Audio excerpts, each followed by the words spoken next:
కేవలం 450 రూపాయలకి single pant అండి. చూడండి, ఇది వచ్చేసి ఎక్సలెంట్ గా ఉంది. ఇక్కడ పాకెట్స్ కూడా మీకు 6 అయితే వస్తాయి. కలర్స్ కూడా చాలా ఉన్నాయి. ఇవి వచ్చేసరికి మీకు 28 నుంచి 40 వరకు సైజెస్ అయితే అవైలబుల్ అనమాట. చాలా కలర్స్ అయితే ఉన్నాయి. ఇక్కడికి వచ్చినారంటే ఎక్సలెంట్ ప్యాంట్స్ మీకు కేవలం సింగిల్ అయితే 450, రెండు తీసుకున్నారంటే 900కే ఇస్తున్నారు. షర్ట్స్ అయితే రంగు రంగులు ఉన్నాయన్నమాట. చాలా బాగుంది, చూడండి ఎంత బాగుంది అసలు.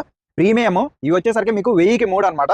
ఇందులో ఏదైనా తీసుకోండి, చెక్స్ ప్లేన్ ఏది తీసుకున్నా కూడా 1000 కి 3 ఆన్లైన్ లో పర్చేస్ చేయాలంటే మినిమం 3 జతలు అండి. అది కూడా క్యాష్ ఆన్ డెలివరీ అయితే లేదు, ముందు పేమెంట్ చేసిన తర్వాత ఇవైతే తీసుకోవచ్చు అనమాట. చూడండి ఎంత బాగున్నాయి, ప్రీమియం కలెక్షన్. ఇది వచ్చేసరికి చాలా సాఫ్ట్ ఉంటది. ఫార్మల్ ఉన్నాయి. ఫార్మల్ లో చూడండి కలర్స్ అయితే స్టూడెంట్స్ కి, ఆఫీస్ వేర్ కి, కాలేజ్ కి చాలా బాగున్నాయి అనమాట. కలెక్షన్స్ కూడా ప్రీమియం అండి, చాలా సాఫ్ట్ ఉంటాయి. వేసుకుంటే మళ్ళా వస్తారనమాట. కాటన్ జీన్స్ ఇవి కూడా అంతే అండి. 450 రూపాయలకి సింగిల్ ప్యాంట్, రెండు తీసుకున్నారంటే 900 రూపీస్ కి అనమాట. చిన్న పిల్లలకండి ప్యాంట్స్ అయితే చాలా బాగున్నాయి అనమాట. చూడండి ప్రీమియం కలెక్షన్. వచ్చేసరికి 20 సైజ్ నుంచి 36 వరకు ఏం రేట్ అండి. 1000 కి 3 అయితే ఇస్తున్నారు ప్యాంట్స్ లో. అలానే షర్ట్స్ చూడండి 1000 కి 4 అనమాట. చాలా స్ట్రెచ్ అవుతుంది. డబుల్ ప్యాకెట్ షర్ట్స్ చెక్స్ లో వచ్చింది. కలర్స్ కూడా చాలా ఉన్నాయండి. సార్ అయితే విజిట్ చేయండి. లక్ష్మీ ఫ్యాషన్స్ పామిల్లో ఉంది, అనంతపురం జిల్లా పామిల్లో. బీసీసీ రోడ్ లోనే గవర్నమెంట్ హాస్పిటల్ కి ఆపోజిట్ లోనే వాల్మీకి స్టాచ్యూ అయితే ఉంటది. బ్యాక్ సైడ్ అండి లక్ష్మీ ఫ్యాషన్స్. కలెక్షన్స్ అయితే చాలా ఉన్నాయి. కనిపిస్తున్న నెంబర్ కాల్ చేయండి. ఇంకా మన ఛానల్ కూడా ఫాలో